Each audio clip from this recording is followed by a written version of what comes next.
8:35, false alarm.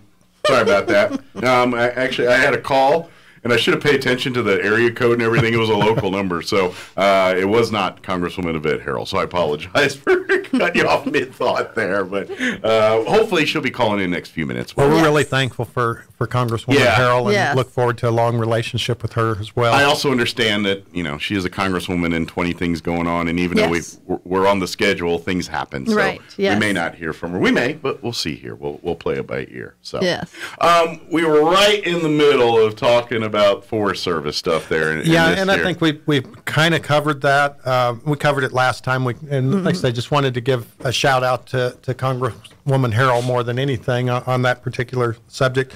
Other things that we did yesterday, we did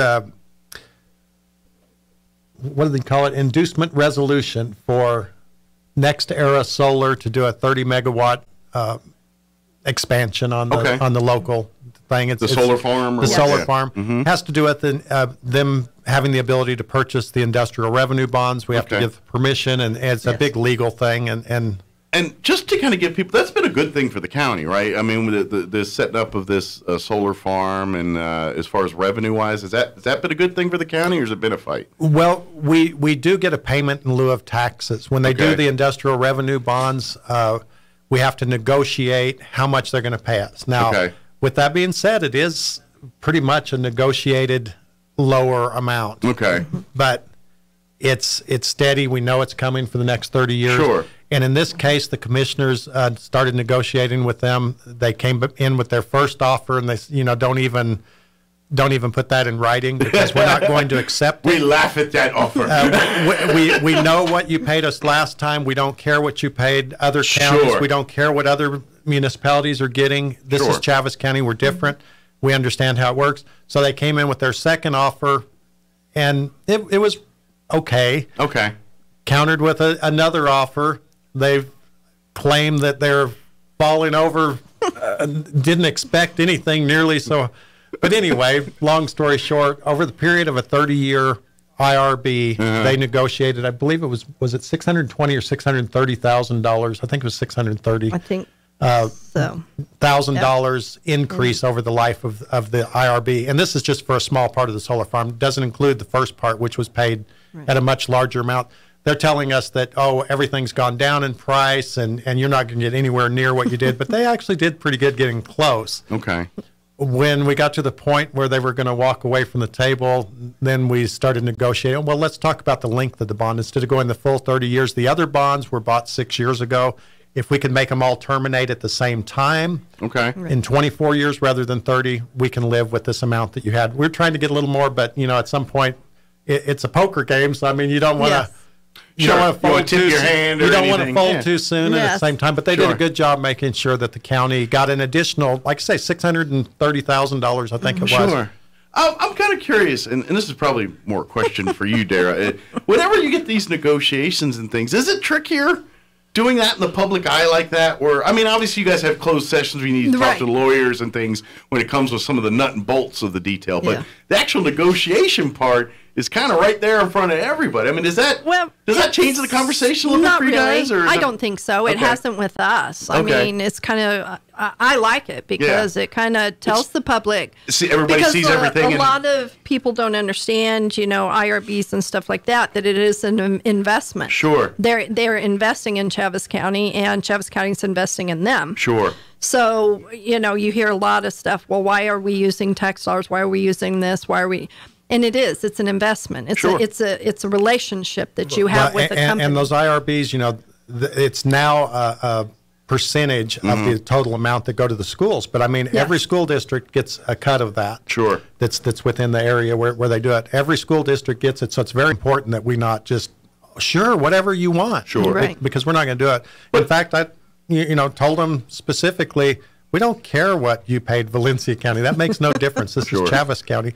And so, it's all a game, kind of. Well, and they're trying to, and both sides are trying to get as much as they can from the other.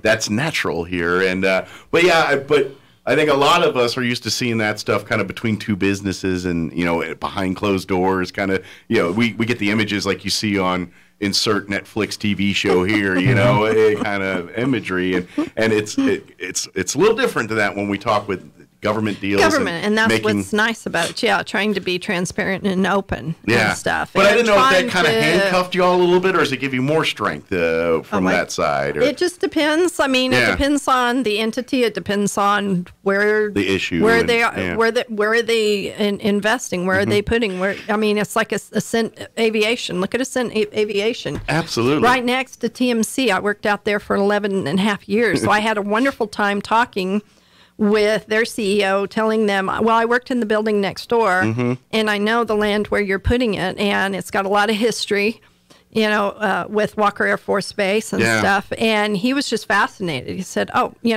they think they're just buying a piece of land, dirt. And they don't realize means more than that to us. To us, it does. It does. Yeah, this is our home. Yes, and that's the difference. Why we want the relationship. Yeah, we don't want. We're kind of getting tired of the fly by nights. You come in here, you say you're going to invest in the community. Promise big deals, wear your slick suits. Yeah, and then all of a sudden you're out of here, and we're left hanging with a empty building, or land that's not. So that's why we're really trying to make sure that if you're serious about coming to Chaves County and investing, well, we're going to vet you. You're vetting us, but we're going to vet you too. This is kind of getting off topic, but I'm fascinated, so I got to ask this.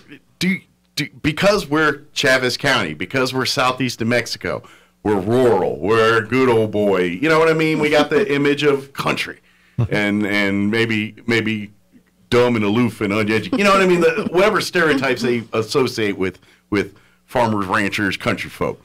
Do you see that when you get like say these companies or these entities, and they're from New York City or wherever big time place they're from, and well, they find out pretty quick that we're a lot more sophisticated than they give us credit for. That's right. People don't understand. People think that New Mexico is like they see on the Wile E. Coyote cartoon. It's just a bunch of saguaro cactus and roadrunner and a coyote. I was like, nothing you get else. That a lot. I was wondering. When they get here, they find out that not only is our topography different, but our people are just as intelligent as they are. Like, do they come in thinking like, y'all just get internet last week or something? And we have a lot more common sense than a lot of the other areas of the country too, because we are rural and we do understand the big picture. Yeah, I just was curious if people come in with their own preconceived notions of and use that to try to use that. Well, sure.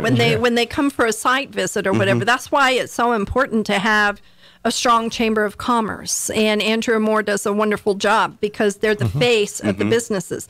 Then you have Mike with the EDC. Mike Spiritu, and he's the face of economic development. And that's why it's so important when they come to do the site inspections and I've told Mike and Andrea, both of them. Sure. Take them around. Show them our museum. Show them our bottomless lakes. Show them Bitter Lakes. Show them the history. Not just the UFO Museum, which was great. I always did that with candidates because the first thing they do, get off the plane and go, I want to go to the UFO. Where's the crash site?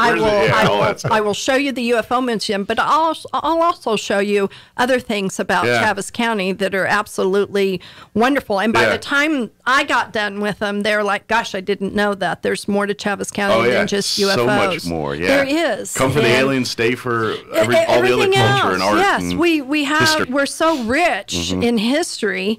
It's amazing, and I'll tell them while I'm driving. I got to do it with Senator Pete Domenici and another senator one day. I just drove them around. I had to go drive them to a fundraiser, but I talked about Chaves County. Did you know?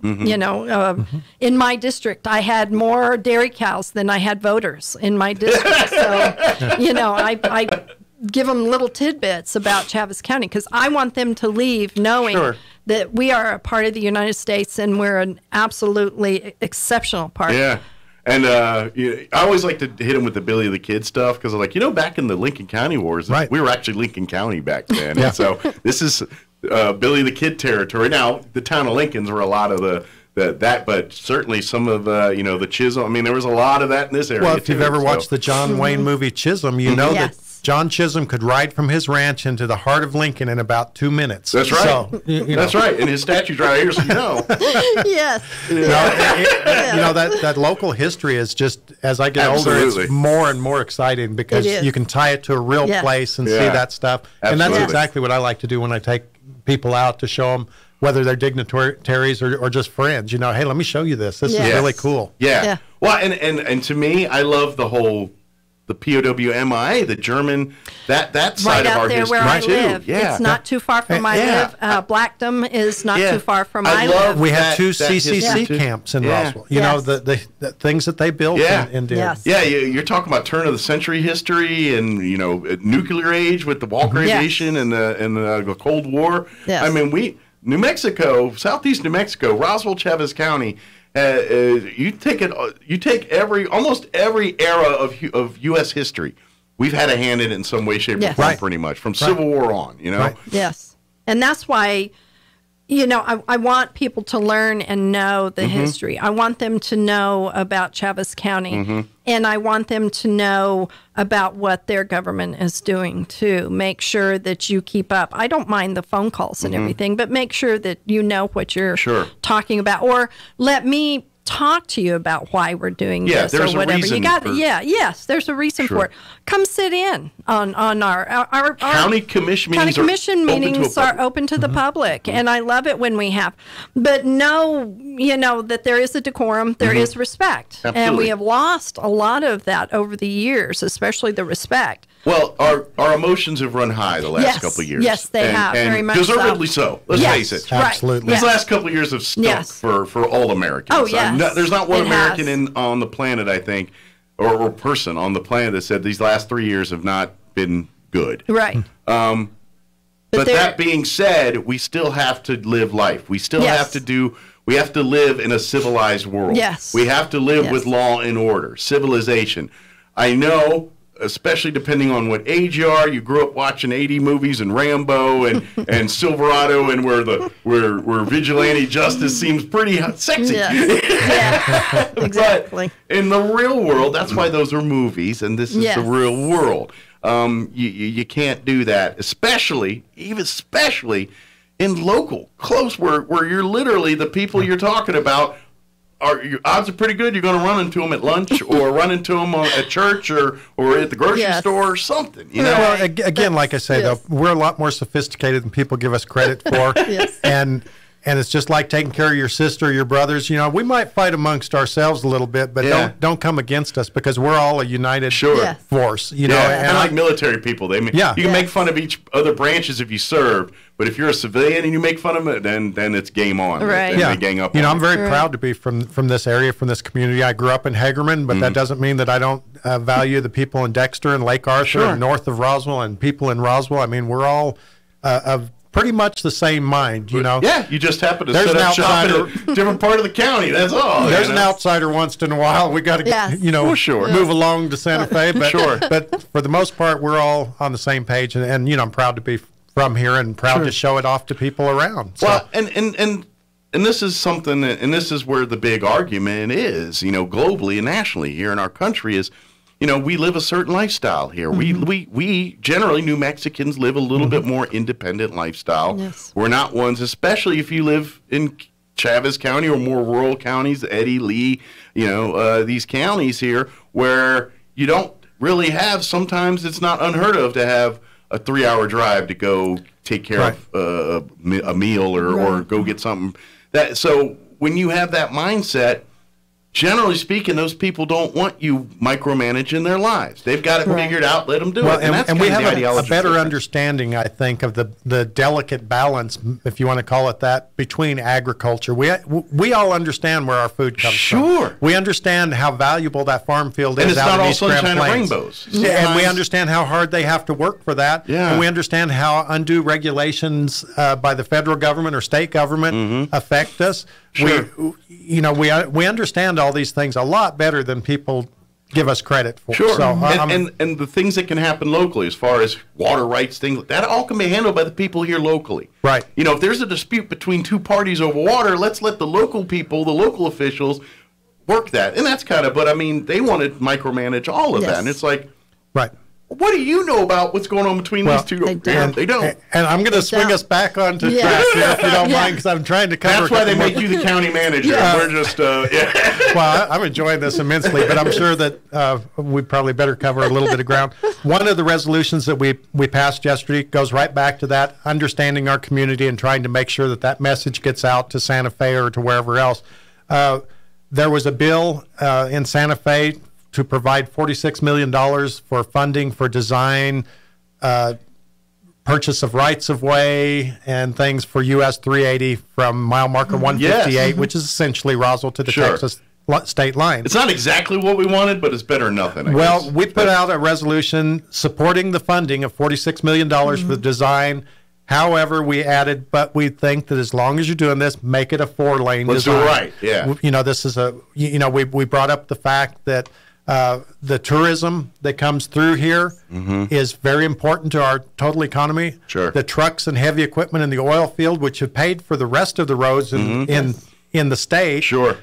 Should be at least having a modern highway to run on. And to be honest, those are two entities that don't necessarily mix well on the highway. Right. Because tourists generally are driving roads that they're unfamiliar with them. Yes. Then you add the element, oh, by the way, there's a giant semi right next to me that I want to pass or is riding up my tail here. And he understands that a truck's coming right over that hill. The guy coming from out of town might not understand that. It was another point we hit on in the resolution is the unnecessary loss of life and property because of this.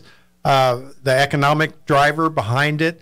It's the only road coming into Roswell that's not a 4-lane road. They even fixed the one to Ruidoso. It took 20 years, but they did. There are a lot of reasons they need to just say, as long as we're spending this much money, and I'm not saying that we're complaining that they're willing to put any money, that's great that they're willing to do anything, but let's go ahead and take the time, do it right, make sure it's a 4-lane. I'm curious, and I don't know if you guys have this numbers handy or whatever, but as far as the number of travelers like heading towards Vaughn versus the number of travelers going towards Lubbock in that area, is it roughly the same? Is it more than the other? I mean, I know it's out of left field. Unfortunately, due to poor planning, I didn't have those numbers prior to the resolution. Because I did exactly what we got to Vaughn and did that there. That would be perfect, but why was that one justified and this one isn't? That's the one I'm trying to I did inquire, but I don't have those numbers yet. But hopefully I'll have those numbers before the next time we meet, and we'll be able to share that a little bit. That was just, I know I just came out of left field. I know a portion of that had to do with the WIP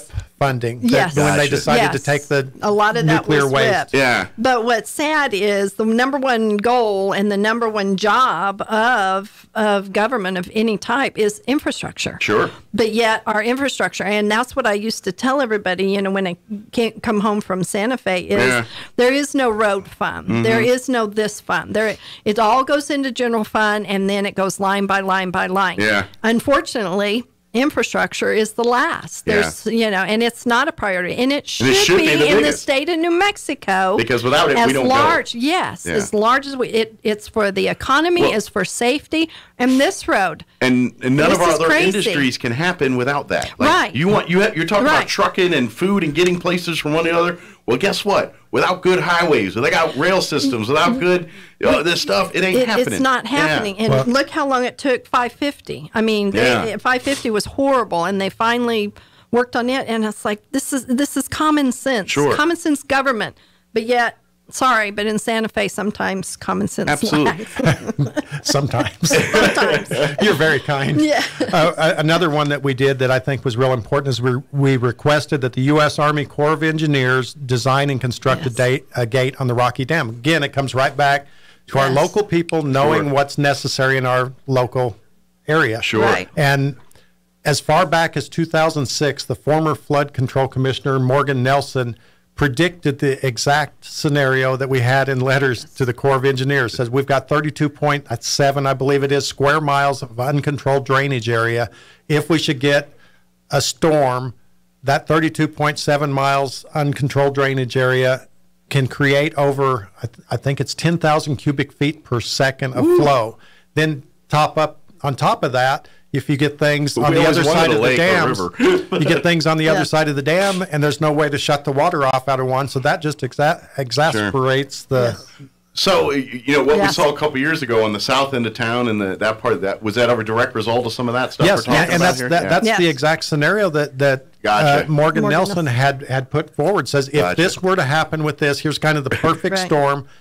And that's exactly what happened. And basically did I told you so afterwards here. Because and so we've requested, if you guys will put a gate on the dam, it'll be open most of the time. However, if there's an event where we need to close it just to minimize that and let it out at a time when it's not going to create damage, it's not going to destroy infrastructure, then we can do that. And I mean, it was, that one was actually pretty easy to write because we had the documentation showing that they've been asking for this for years. Yeah, it's like, and what paper trail do you need? We got it all right here. And so, we're hopeful that we'll get some footing on that. And of course, we're sending that to the Corps of Engineers. We've got some, I guess, lieutenant colonels, lieutenant generals. I don't know what their ranks are. Both. They have both of those. So. That are supposed to be interested in what our thoughts are. Well, good. So, well, hopefully that makes some headway there and get that fixed. Because you never know. I mean, we all said, the 100-year flood and all this. And the way our cycles have been, you never know. Sure. I mean, that's what I keep saying. Why can't we have a nice, gentle, pretty rain? Sure. But now it's just downpours. But even then, we've had lesser rains and still had flooding issues down at that end of town. So even when it isn't the Armageddon we're talking about, it still creates problems and damage anytime it rains down there. But you learn from it. Sure. And that's what my dad always said. Did you learn something? And that's what we have to do. We have to learn from that. Mm-hmm. And either we need to build up this, or we need to do this, or do that. And that's what we did. But the county can only do so much. Sure. But this is something huge and important, and we're really trying to push it now. And this is where we talk, and we got to go because we're running out of time, or it's about 9 o'clock. But when we talk like federal government, and you were talking earlier about what we're supposed to do, and I've always said there's 3 things I care about the federal government: protect my borders, deliver my mail. Yes. And fix my roads and highways. Yes. I said, past that, I don't need to do anything else to do. Well, sometimes I get some mail. So they're almost hitting 1 out of 3. Yes. Past that, let the states and counties and cities handle it. Local. It needs to be local. Other than that, protect our borders, protect our country, make sure I've got great roads from sea to shining sea. And make sure my mail shows up when I open the box at the end of the day. That's all I need them to do. True. Well, thanks for having us on again. Thank you, guys. Thank you for working with me. And we ended up actually getting a whole hour of chit-chat, which kind of worked out. It worked out good. Unfortunately, we didn't get a chance to talk to Vet. We'll get her down the road. That's part of being a congresswoman. Yes. They're happens. Here, there, and everywhere, and she is. She's very good about that. Don't look at it like she did something. She's just she's amazing. She's crazy busy. We're very fortunate to have good representation here, all the way from city officials, county officials, and representatives to the Senate and the House, and Santa Fe. We've got great representation locally to Santa Fe. We don't have enough of them. Unfortunately, they're a little overwhelmed, but man, thanks to them for all the hard work they did. This was a tough session. 24-hour shift that they put in here the last few days. It was tough. Well, it's kind of funny because I'm going to kill a minute just to go so we can go right here, but yesterday we're kind of talking with the legislation session finished up, and it sounds like the Democrat side's kind of eating their own here right now. It's turning where the progressives and the moderates are a knockdown drag on, especially on this crime stuff. Yes, they're having real debates on some of that, which is good. It is good. From the outside looking in, I'm happy about that. They've had too much of this is my way or the highway, and House Speaker Brian Egoff, he decided to resign. He is the leader, and he is a my way or the highway person. He has been ever since he got in. So it's going to the highway now. There's no compromise. There's no... And there used to be bipartisanship. Even though we were in the minority, there was bipartisanship. So depending on who they replace him with, this could be a good thing. I think it would be a very good thing because you have to have that bipartisanship, no matter who is in the majority. I've said it 100 times on this radio show. I'd love just to get back to the middle. Forget conservative. I just start there. But we all have the same goal, or we used to all have the same goal. It was just how we got there. Yeah. Now this is the way it's going to be, and that's the way it's going to be, and we don't care who you are and what you have to say. And it's like, no. And we'll find a way to cheat to get it done. Yes. And that's the unfortunate part. Well, it is. I think they're finding out now that way didn't work out so well. No, they're finding out because the people's voices stood sure. up very much. We have an election year. Yes. I always called it. You could tell the bills because I always called it brochure material. Yeah. I put in this, And I'm waiting for Mike to say, and in the next hour, we'll continue our talks with Chaves County. Yes. No, You've been very gracious. We're going to talk about 4 broads next hour. All right. Be like, what? It's a play. Relax. It's a play. Yeah, they're not talking about me. Thank you, guys. Appreciate it. Thank you. Thank you for doing what you all do for us, and we look forward to talking again. Thanks for the opportunities. Anytime. Yes. Anytime. Yes. All right. It's